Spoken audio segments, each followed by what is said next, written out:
तो चलिए यहाँ से सीधा आपको लिए चलते हैं जयपुर की ओर, जहां पर आज सरदार एट द रेट 150 पदयात्रा कार्यक्रम का आयोजन किया जा रहा है। कार्यक्रम में मुख्यमंत्री भजनलाल शर्मा शिरकत करने पहुंचे, संबोधित करें, क्या कुछ कह रहे हैं सुनिए।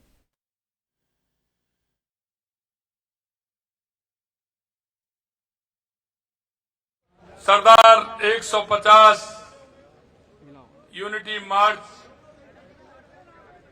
पदयात्रा के यमुना प्रवाह पदयात्रा के शुभारंभ पर मंच पर विराजमान राजस्थान भारतीय जनता पार्टी के मुखिया, हमारे प्रदेश के अध्यक्ष सम्मानीय मदन राठौड़ जी, हमारी पार्टी के पूर्व प्रदेश अध्यक्ष भाई अशोक परनामी जी, हमारी जयपुर शहर की लोकप्रिय सांसद श्रीमती मंजू शर्मा जी,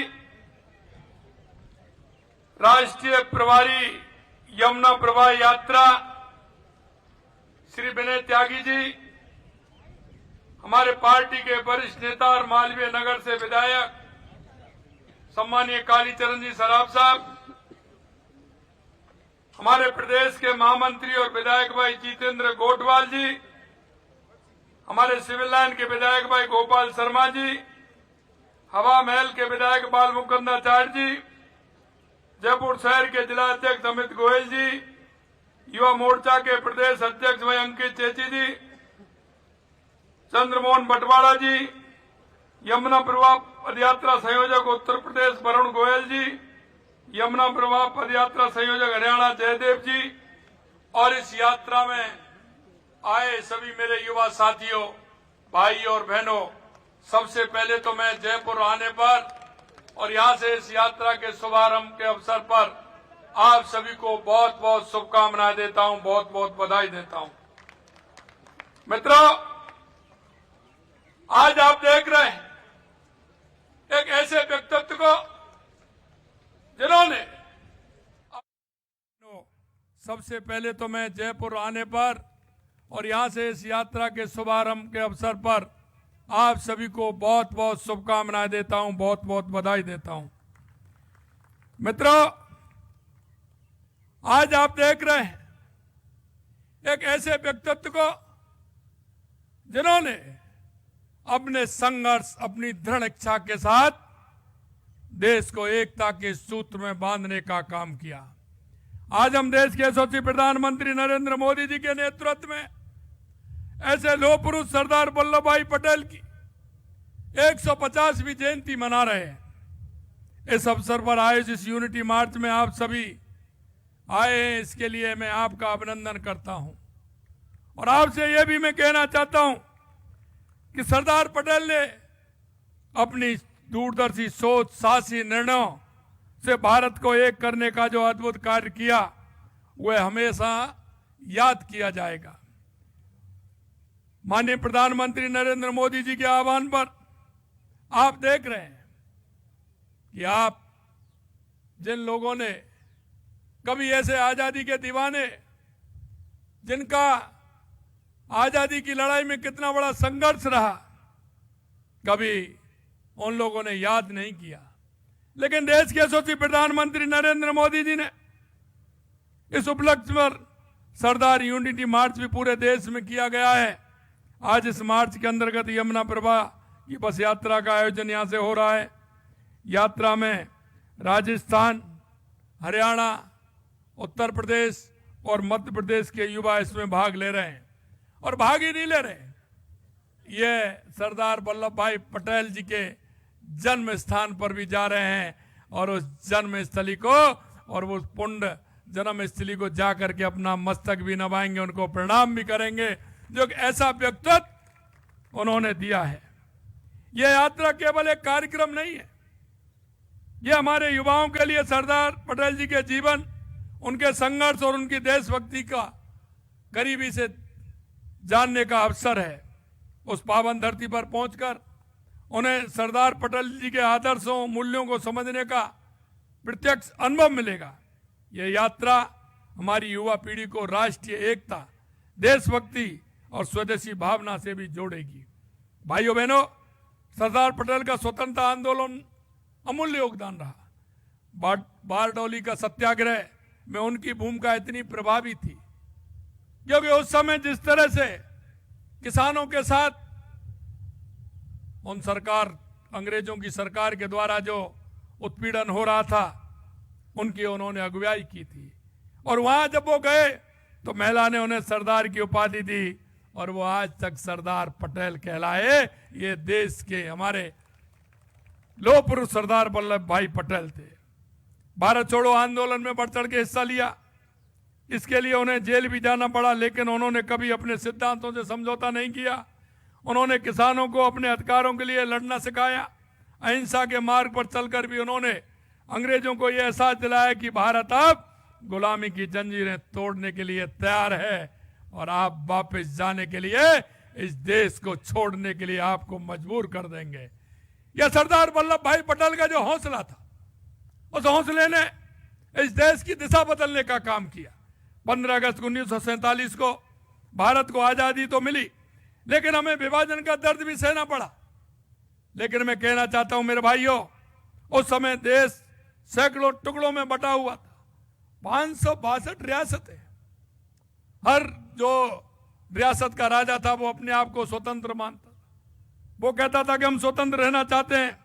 ज्यादा रियासतें भारत में शामिल होने के लिए कुछ तैयार सरदार वल्लभ भाई पटेल जी ने उनको किया, और कुछ रियासतें तो ऐसी थी जो पाकिस्तान में मिलना चाहती थी। अभी हमारे प्रदेश अध्यक्ष जी ने जिक्र किया, चाहे वह हैदराबाद हो, जूनागढ़ हो, उन्होंने सबको बड़े प्यार से, प्रेम से, दृढ़ता के साथ मनाया, और नहीं माने तो कूटनीति का भी परिचय दिया और अपने हौसले का भी परिचय दिया, और उनको बता दिया कि ये भारत में मिलकर के रहेंगे। और आपने देखा हैदराबाद के साथ जिस तरह से उन्होंने वहां की जनता का समर्थन, चाहे वो हैदराबाद हो या जूनागढ़ हो, वहां की जनता का समर्थन भारत के लिए था। तो सरदार पटेल ने दृढ़ता के साथ उनको भारत में मिलाने का काम किया। सरदार पटेल ने हैदराबाद में ऑपरेशन पोलो चलाकर हैदराबाद भारत में विलय किया, और इस तरह जूनागढ़ का नवाब चाहता था, लेकिन वहां की जनता चाहती थी।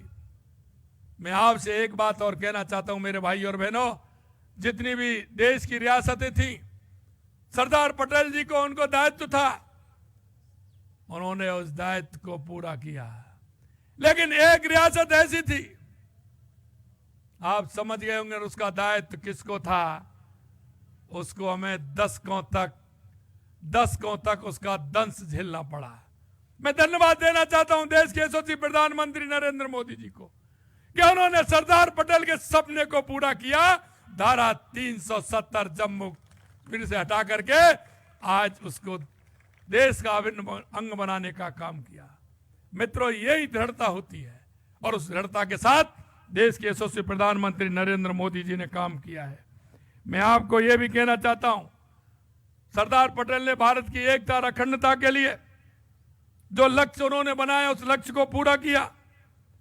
आपने देखा होगा, मैं इस देश का दुर्भाग्य है कि जिस महापुरुष ने देश के लिए इतना कुछ किया, उसे भुला दिया गया था, उसके इतिहास के पन्नों से हटा दिया गया था। आजाद भारत के इतिहास के पन्नों में उनके योगदान को मिटाने का प्रयास किया। वे जिस सम्मान के हकदार थे उन्हें नहीं दिया गया। अब तक किन लोगों को महिमा मंडित किया जाता रहा है, ये आप सभी जानते हैं, और यही नहीं जानते, उनका योगदान भी जानते हैं कि उनका योगदान कितना रहा। लेकिन देश की आजादी में केवल एक ही परिवार का योगदान और उसका गुणगान किया जाता है। मैं आपको कहना चाहता हूं मेरे भाइयों, लेकिन आज समय बदल गया, आज समय बदला, और आप देख रहे हैं लगातार यशस्वी प्रधानमंत्री नरेंद्र मोदी जी के नेतृत्व में सरदार पटेल की विरासत को आगे बढ़ाने का बीड़ा उठाया है। उनके नेतृत्व में भाजपा सरकार आज उन्हें उचित सम्मान दे रही है। आज सरदार पटेल की प्रतिमा विश्व की सबसे बड़ी प्रतिमा स्टैच्यू ऑफ यूनिटी के रूप में जानी जाती है, और आप देख रहे हैं उनका अधूरा सपना भी प्रधानमंत्री जी ने पूरा किया। जैसा मैंने कहा, धारा 370 हटा करके प्रधानमंत्री जी भारत को एक सूत्र में बांध रहे हैं। पूर्व से पश्चिम हो, दक्षिण उत्तर से दक्षिण हो, भारत एक हो रहा है।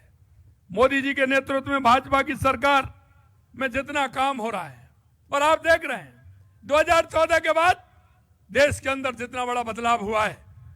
2014 के बाद देश में चाहे हमारा गरीब कल्याण की योजनाएं हो, विकास की योजनाएं हो, देश में आतंकवाद नक्सलवाद का खात्मा हो, या दुनिया में बढ़ता हुआ भारत का सम्मान हो, वो देश के यशस्वी प्रधानमंत्री नरेंद्र मोदी जी के नेतृत्व में आप सभी देख रहे हैं। और मैं इतना और कहना चाहता हूं, क्योंकि सरदार पटेल के संकल्प और सपनों को प्रधानमंत्री नरेंद्र मोदी जी पूर्ण कर रहे हैं। और मैं आगे वाली युवा पीढ़ी से भी कहना चाहता हूं, मित्रों, सरदार पटेल जी का जो नेतृत्व करने की जो क्षमता थी, अगर उनकी आप किताब को पढ़ेंगे तो आपको मालूम पड़ेगा। सरदार पटेल का जीवन आज के युवाओं और हर भारतीय के लिए प्रेरणा का खजाना है। आज की युवा पीढ़ी उनके जीवन से 5 प्रमुख सीख ले सकती है। वो मैं आपको इसलिए बताना चाहता हूं कि हमें कहीं ना कहीं हमारे किसी ना किसी महापुरुष जो उसके जीवन में आधार बन के रहा है, और उस जीवन को उन्होंने जिस तरह से सींचा है उसको हमें ध्यान रखना चाहिए। कर्तव्य निष्ठता, उन्होंने सदैव अपने कर्तव्य को सर्वोपरि रखा, कर्तव्य से कभी अडिग नहीं हुए। दृढ़ संकल्प, उन्होंने अपने दृढ़ संकल्प से ही असंभव से लगने वाले कामों को संभव कर दिखाया। एकता, उन्होंने सभी को सिखाया कि एकता में ही शक्ति है। ईमानदारी, आप देख सकते हैं उन्होंने जिस तरह से काम किया, सत्यनिष्ठा और ईमानदारी के साथ उन्होंने सदा अपने जीवन में ईमानदारी और सत्यनिष्ठा का पालन किया। दूसरा है सादगी। आज जब दिखावा और भौतिकता हावी है, उनका जीवन हमें सादगी से जीने के लिए प्रेरित करता है।